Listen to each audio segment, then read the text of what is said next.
વિદ્યાર્થી મિત્રો, આ વિડીયોમાં જોઈશું ધોરણ 9 ગણિતની ઓગસ્ટ મહિનાની પ્રશ્ન બેંકનું સોલ્યુશન, જેમાં ચેપ્ટર નંબર 3 યામ ભૂમિતિ અને ચેપ્ટર નંબર 5 યુક્લિડની ભૂમિતિનો પરિચયમાંથી પ્રશ્નો છે. તો સૌથી પહેલાં વિભાગ એ, જેમાં તમને 3 પ્રશ્નો પૂછશે એક ગુણના, જેમાં સૌથી પહેલાં છે ખરા ખોટા.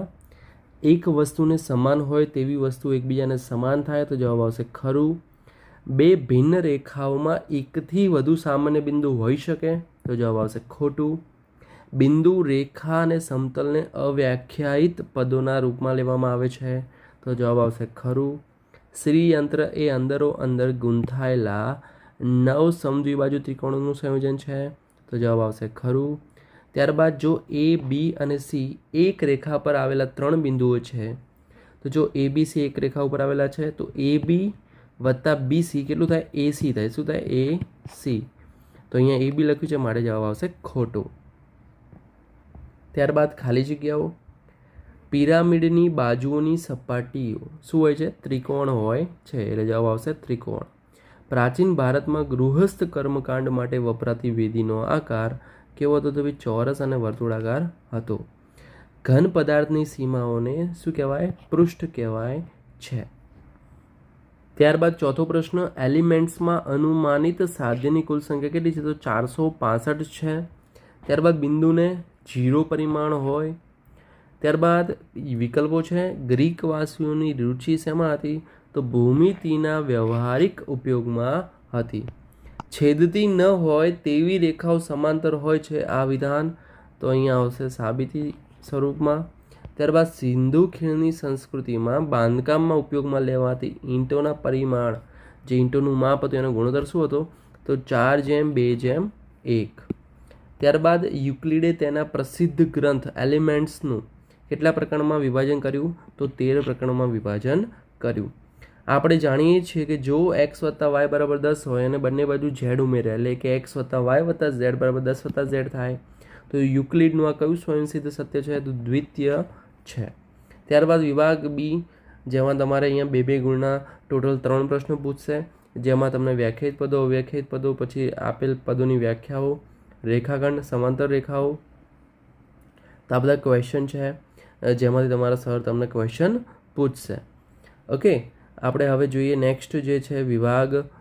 ત્યારબાદ સી છે, જેમાં દાખલાઓ છે. 3 ગુણનો કોઈ પણ એક દાખલો આમાંથી પૂછશે. ત્યારબાદ પ્રશ્ન 2, જે આપણે યામ ભૂમિતિ છે એમાંથી છે આ પ્રશ્નો. તો સૌથી પહેલાં તો અહીંયા ખરા ખોટા છે. બિંદુ 3, 4નું એક્સ અક્ષથી, તમે જુઓ અહીંયા બિંદુ 3, 4 છે, એટલે કે એક્સ યામ 3 છે અને વાય યામ ધારો કે 4 હોય, તો અહીંયા ક્યાંક બિંદુ હોય 3, 4, બરાબર. તો અહીં એક્સ અક્ષથી લંબંતર, આ એક્સ અક્ષ છે, તો એક્સ અક્ષથી લંબંતર શું બતાવે? વાય યામ બતાવે, એટલે કે 4 જવાબ આવશે, એટલે જવાબ આવશે અહીંયા ખરું. બીજું, બિંદુ 0,2 એ એક્સ અક્ષ પર છે, તો જો અહીંયા 0,2 ક્યાં આવશે? તો એક્સ યામ 0 છે ને વાય યામ 2 છે, મતલબ વાય અક્ષ ઉપર આવશે, એટલે જવાબ અહીંયા આવશે ખોટું. હવે અહીંયા ચરણની વાત કરીએ તો ચરણ પહેલાં સમજી લો ભાઈ. પ્રથમ ચરણમાં બંને યામ ધન હોય, બીજા ચરણમાં એક્સ યામ ઋણ, વાય યામ ધન, ત્રીજા ચરણમાં બંને ઋણ, ચોથા ચરણમાં એક્સ યામ ધન, વાય યામ ઋણ. તો અહીંયા બિંદુ 0,2 ત્યારબાદ બિંદુ -3 -4, તો -3 -4 બંને માઇનસ છે, મતલબ ત્રીજા ચરણમાં આવેલ. અહીંયા ચતુર્થ ચરણ કીધું છે, ખોટું આવશે. એક બિંદુના ભુજ -2 અને કોટી 3 છે, તો જવાબ તેના યામ -2, 3 છે, તો જવાબ આવશે અહીંયા ખરું. ઓકે, એનું રીઝન વિદ્યાર્થી મિત્રો, તો અહીંયા જો ચોપડીમાં તમારે અહીંયા કંઈક મિસ્ટેક થઈ છે, બરાબર, જે ઓનલાઈન પીડીએફ હતી એમાં, કે ભાઈ એક્સને કોટી કીધું છે ને વાયને ભુજ કીધું છે, પરંતુ રિયલમાં ભુજ હિન્દીમાં તમે જોશો, હિન્દી બુકમાં કે પછી હિન્દી વિડીયોઝમાં, તો ભુજ એક્સ યામને કીધો છે, અને 10મામાં પણ ભુજ એક્સ યામ છે ને કોટી વાય યામ છે. તમે યાદ રાખી શકો, ભૂક્કો બરાબર એક્સ અને કો એટલે વાય, ભુજ અને કોટી બરાબર ભૂક્કો, કે ભાઈ ભૂક્કો કરી નાખું, તો એક્સ અને વાય યાદ રાખજો. બિંદુ 3, 0 એ પ્રથમ ચરણમાં છે, તો અહીંયા 0 છે, મતલબ અક્ષ ઉપર આવશે, એટલે ચરણમાં આવશે નહીં, એટલે ખોટું. બંને યામાક્ષો જે બિંદુએ મળે છે તેને શું કહેવાય? ઉગમ બિંદુ કહેવાય છે. જે બિંદુના બંને યામ ઋણ હોય તો એ ત્રીજા ચરણમાં હોય. ખાલી જગ્યામાં બિંદુઓના કોટી, કોટી એટલે ભૂક્કો, કો એટલે વાય, કોટી વાય છે, બરાબર. તો વાય શેમાં ધન હોય? તો આપણે આગળ હમણાં જ વાત કરી, વાય તો જો પહેલાં તો પ્રથમ ચરણમાં હોય ધન, અને બીજા ચરણમાં ધન હોય. એટલે પ્રથમ અને બીજું ચરણ, બરાબર. કોટી એટલે અહીંયા વાય અક્ષ, વાયયામ. જો જે બિંદુના બંને યામ ધન હોય, જે બિંદુના બંને યામ ધન હોય તો તે કયા ચરણમાં હશે? પહેલા ચરણમાં હશે. બીજા ચરણમાં આવેલા બિંદુના કોટી અને ભુજના ચિહ્નો. હવે જો કોટી એટલે અહીંયા વાય અને ભુજ એટલે એક્સ. હવે બીજા ચરણમાં એક્સ ઋણ હોય, રાઈટ, અને કોટી વાય ધન હોય, એટલા માટે જવાબ આવશે સી. ત્યારબાદ વિભાગ બી, ભુજ 5 અને કોટી -3 એટલે 5 - 3. બોલો ભાઈ, આ એક્સ યામ ધન છે અને વાય યામ -3 છે, બરાબર. તો એ કયા ચરણમાં આવશે? તો એ ચરણમાં આવશે અહીંયા ચોથા. પછી ભુજ -5 અને કોટી 3, તો આ કયું હશે? બીજું ચરણ હશે. ત્યારબાદ નીચેનામાંથી કયા બિંદુ એક્સ અક્ષ ઉપર છે? તો એક્સ અક્ષ ઉપર હોવા માટે એક્સ યામ હોવો જોઈએ અને વાય યામ 0 હોવો જોઈએ. તો વાય યામ 0 આમાં છે, વાય યામ આમાં 0 છે, મતલબ બી અને સી. ત્યારબાદ ચરણ કૌંસમાં પાદ કોને કહે છે? તો ચરણ કોને કહેવાય? તો બે અક્ષો જ્યારે એકબીજાને છેદે ત્યારે સમતલના જે 4 ભાગ કરે છે એને ચરણ કહેવાય છે. ચારેય ચરણમાં આવેલા બિંદુના યામનું ચિહ્ન તો તમે આગળ આપણે દર્શાવ્યું એમ, પહેલા ચરણમાં, પ્રથમ ચરણમાં પ્લસ પ્લસ, બીજા ચરણમાં પ્લસ માઇનસ, માઇનસ પ્લસ આવશે, ત્રીજા ચરણમાં બંને માઇનસ આવશે અને ચોથા ચરણમાં આવશે એક્સ યામ પ્લસ અને વાય યામ માઇનસ. આપણે આગળ પણ ઓલરેડી એવી રીતે બતાવેલું છે. ત્યારબાદ નીચેના બિંદુ કયા અક્ષ પર આવેલા છે? તો જો અહીંયા એક્સ યામ 0 છે એટલે વાય અક્ષ, અહીંયા એક્સ યામ આપેલો છે મતલબ એક્સ અક્ષ, વાય યામ 0 છે એટલે કે એક્સ યામ આપેલો છે માટે એક્સ અક્ષ, અને આ આવશે વાય અક્ષ. નીચેના દરેક બિંદુ કયા ચરણ અથવા કયા અક્ષ પર આવેલા છે? તો તમે અહીંયા જો એક્સ યામ ઋણ છે, વાય યામ ધન છે, મતલબ બીજું ચરણ હશે. કયું હશે? બીજું ચરણ. ઓકે, બીજું ચરણ. એક્સ યામ ઋણ, વાય યામ ધન. એક્સ યામ ઋણ છે, વાય યામ ધન છે, બરાબર. તો આ કયું છે ભાઈ? સેમ ટુ સેમ જ છે એટલે બીજું ચરણ. હવે આ અક્ષ છે, કઈ અક્ષ છે? એક્સ અક્ષ, અને આ છે પ્રથમ ચરણ. એકદમ ઇઝી પ્રશ્નો છે. નીચેના દરેક બિંદુ કયા ચરણમાં અથવા અક્ષ ઉપર? ફરી તો આ ત્રીજું ચરણમાં આવશે, આ આવશે વાય અક્ષ ઉપર કારણ કે એક્સ યામ 0 છે, આ એક્સ અક્ષ ઉપર, અને આ આવશે બીજું ચરણ. યામ સમતલના કોઈ પણ બિંદુ દર્શાવવા ઉપયોગમાં લેવાતી સમસીધી છે એટલે એક્સ, અને શિરોલંબ એટલે વાય અક્ષ, બરાબર. અક્ષ લખજો અહીંયા. આ બે રેખાઓ જ્યાં છે તે તેના યામ 0 0 એને ઉગમ બિંદુ કહેવાય. બીજા ચરણમાં આવેલું હોય કોઈ પણ બિંદુ, બીજા ચરણમાં એક્સ યામ ઋણ હોય એટલે -4 અને વાય યામ ધન હોય એટલે +5. ચોથા ચરણમાં એક્સ યામ પ્લસ હોય એટલે કે 4 અને વાય યામ માઇનસ લઈ લો એટલે -5. બિંદુ 3 4 થી એક્સ અક્ષ સુધીનું લંબ અંતર કેટલું છે? 4 છે. વાય અક્ષ સુધીનું લંબ અંતર 3 છે. ઉલટ સુલટ લેવાના, એક્સ અક્ષ માટે વાય યામ લેવાનો, વાય માટે એક્સ યામ લેવાનું. ચલો હવે ખરા ખોટા મતલબ જોડકું જોડવાનું છે, ખરું ખોટું નહીં, જોડકું. તો 0 - 2, તો આ છે એક્સ યામ 0 છે મતલબ વાય અક્ષ ઉપર હશે. સેમ એક્સ યામ આપેલો છે, વાય યામ 0 મતલબ એક્સ અક્ષ ઉપર હશે. હવે એક્સ યામ ધન, વાય યામ ઋણ મતલબ ચોથું ચરણ અહીંયા છે. પછી બંને ઋણ છે મતલબ ત્રીજું ચરણ. ઓકે, તો અહીંયા કામ પતી ગયું. હવે વિભાગ સી, બિંદુના યામ આપવાના છે પી ક્યુ આર એસ ટી. તો પીના યામ શું થશે? 1 1, એસના યામ 2 1, ટીના યામ જો અહીંયા 4 અને આ -2. પહેલો એક્સ હોય બીજો વાય હોય, બરાબર. હવે આર માટે તો એક્સ કેટલો છે? -2 અને વાય છે -3. ઓના યામ 0 0, ક્યુના યામ એક્સ યામ છે -3, વાય યામ છે 0. ઓકે, તો થઈ ગયા અહીંયા બધા. ત્યારબાદ નેક્સ્ટ છે આપેલ આલેખમાં વાય અક્ષને સમાંતર 3 એકમે LM રેખા છે. તો LP RQ ના યામ, તો જો LR અહીંયા શું છે? 3 છે મતલબ 3, વાય યામ 4, 3 વાય યામ 2, કારણ કે એક સીધી રેખા છે, એક્સ યામ તો સેમ જ છે બધામાં. અહીંયા 3 0 આવશે, આ ક્યુ માટે આવશે 3 -1 છે વાય યામ, અહીંયા 3 -3. બહુ મસ્ત ક્વેશ્ચન પૂછ્યો છે, એકદમ ઇઝી.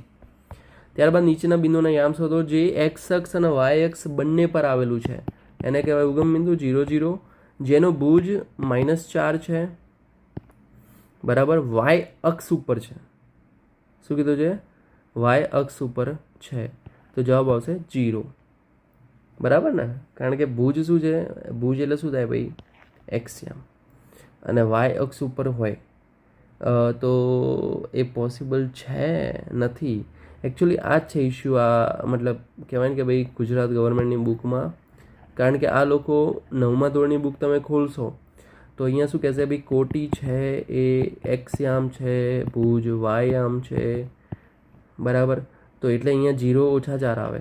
બરાબર, તો એટલે આ જ સમસ્યા છે આ એકચ્યુઅલી બુકમાં. બરાબર, આઈ થિંક સોલ્વ કરવી જરૂરી છે, કારણ કે આટલું મતલબ તકલીફવાળું કામ થઈ જાય છોકરાઓ માટે. હવે કોટી 5 છે અને એક્સ એક્સ ઉપર છે તો આના માટે આવશે 5 0. આ તો બહુ સિમ્પલ જ છે. બરાબર, ઓકે, એકદમ ઇઝી. હવે જુઓ, બિંદુ એ વાય અક્ષથી 7 એકમ લંબ અંતરે એક્સ અક્ષથી ધન દિશા પર આવેલું છે. બિંદુ બી એ એક્સ અક્ષથી, ભલે ચલો આ તો જાતે તમે ટ્રાય કરો, આવડી જશે. પછી નીચેના બિંદુ કયા ચરણમાં કે કયા અક્ષ ઉપર? સેમ ક્વેશ્ચન વારંવાર પૂછ્યો છે, આવડે એવો છે. આમાં આવશે પ્રથમ ચરણ, આમાં આવશે એક્સ અક્ષ, આમાં આવશે બીજું ચરણ, આમાં આવશે ત્રીજું ચરણ, આમાં આવશે વાય અક્ષ અને આમાં આવશે ચોથું ચરણ. હવે છે વિભાગ ડીના પ્રશ્નો. તો બિંદુ બીના યામ કેટલા આવશે? આપણે અહીંયા જ લખી દઈએ બધાના 3. અહીંયા જો 4 છે એક્સયામ અને વાયયામ 3.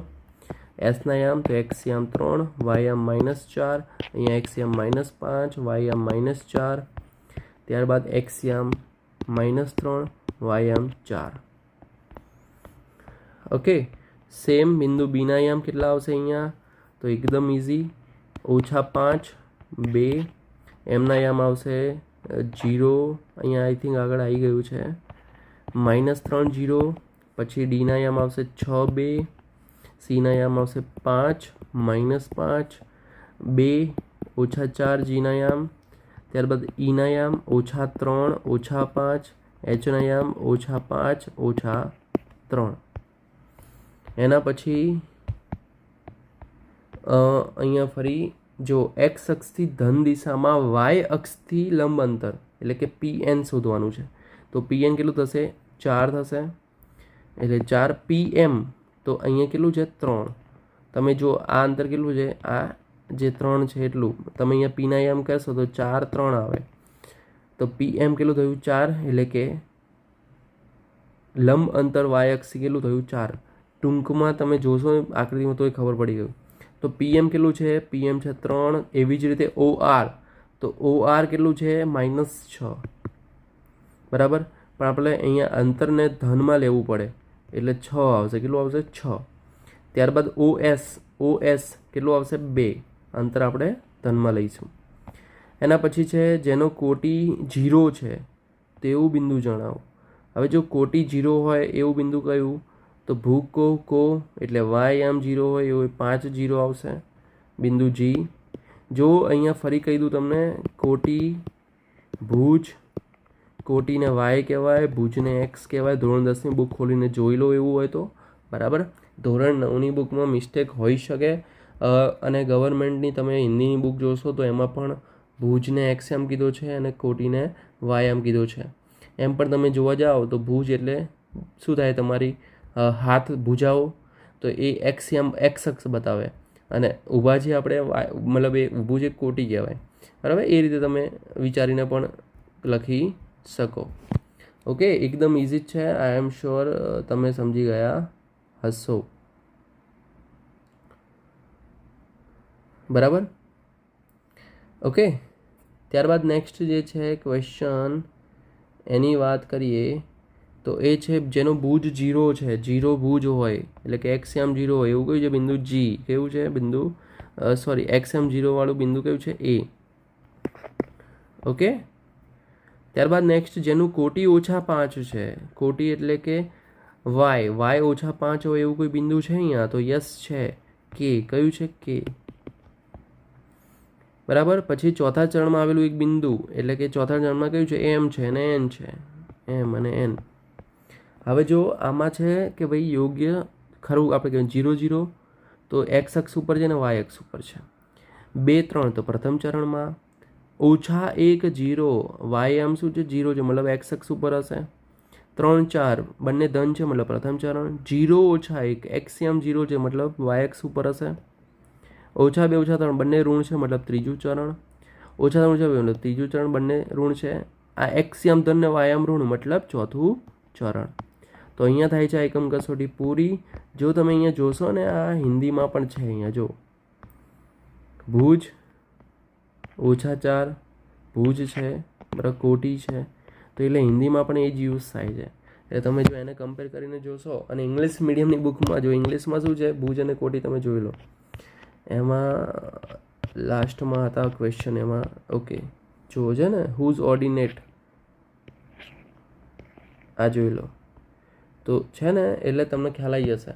ઓકે એકવાર બુક જોઈ લેજો. તો વિદ્યાર્થી મિત્રો આઈ એમ શ્યોર આ વિડીયો તમને મદદરૂપ થયો છે. વિડીયો લાઇક કરો ચેનલને સબસ્ક્રાઈબ કરો. ફરી મળી નેક્સ્ટ વિડીયોમાં. ત્યાં સુધી good bye take care all the best.